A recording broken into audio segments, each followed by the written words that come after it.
Morning Glory. 30 Days to Resurrection Glory. Day 13, Jesus' Agony in the Garden of Gethsemane. The scene unfolds in the Garden of Gethsemane, just before the crucifixion. After the Last Supper, Jesus goes with his disciples to pray. He knows what is coming, the weight of the cross, the burden of sin, and the separation he will endure. Jesus tells his disciples, "My soul is overwhelmed with sorrow to the point of death. Stay here and keep watch with me." Matthew 26:38. He goes a little farther, falls on his face, and prays, "My Father, if it is possible, may this cup be taken from me, yet not as I will, but as you will." Matthew 26:39.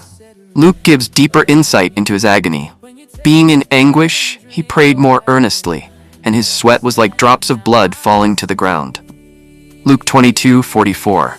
3 times Jesus prays this same prayer, fully aware of the suffering ahead, yet fully surrendered to the Father's will. Meanwhile, the disciples fall asleep. Jesus says, "The spirit is willing, but the flesh is weak." Matthew 26:41. Soon after, Judas arrives with a crowd, and Jesus is arrested, stepping willingly into the path that would lead to the cross. Implications for us today. 1. Total surrender to God's will. Jesus shows us the highest level of obedience. Even in deep pain, he chose God's will over his own. Luke 22:42. We are called to trust God, even when his will is difficult. 2. The power of prayer in times of pressure. In his most intense moment, Jesus prayed more earnestly, not less.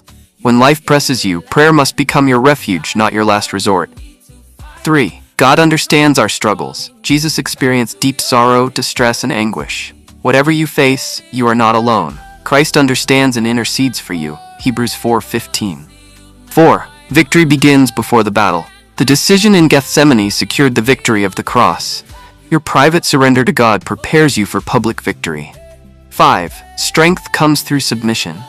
Jesus didn't avoid the cross. He was strengthened to endure it. Luke 22:43. God may not remove every challenge, but he will give you the strength to overcome. 6. Stay spiritually alert. The disciples slept while Jesus prayed. We must remain watchful, spiritually awake, and sensitive in critical moments. 1 Peter 5 verse 8. Closing prayer. Heavenly Father, thank you for the example of Jesus in the Garden of Gethsemane. Thank you for his obedience, his surrender, and his willingness to endure the cross for our sake. Lord, teach us to trust you, even when the path is difficult. Strengthen us to pray earnestly in times of pressure, and to choose your will above our own desires. Help us to remain spiritually alert and sensitive to your voice. When we feel overwhelmed, remind us that Jesus understands our pain.